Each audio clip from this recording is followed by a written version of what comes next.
রাধে রাধে। সকল ভক্তবৃন্দকে জানাই আমার আন্তরিক প্রীতীয় শুভেচ্ছা অভিনন্দন। গুরু গোবিন্দ চরণে জানাই আমার শতকোটি প্রণাম। আমার ছেলেরা জন্মদিন, আপনারা সকলে আমার ছেলেকে আশীর্বাদ করবেন। আমাদের এই জন্মদিনে গোবিন্দকে ভোগ লাগিয়ে সেইটাই ছেলেকে দেওয়া হবে, তাই গোবিন্দ ভোগ লাগিয়েছি।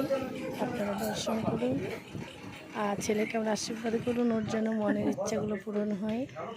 আর ছেলের বন্ধু হঠাৎ করে এসেছে, বন্ধুরা এসে কেক কাটছে, তারপরে বন্ধুদের নিয়ে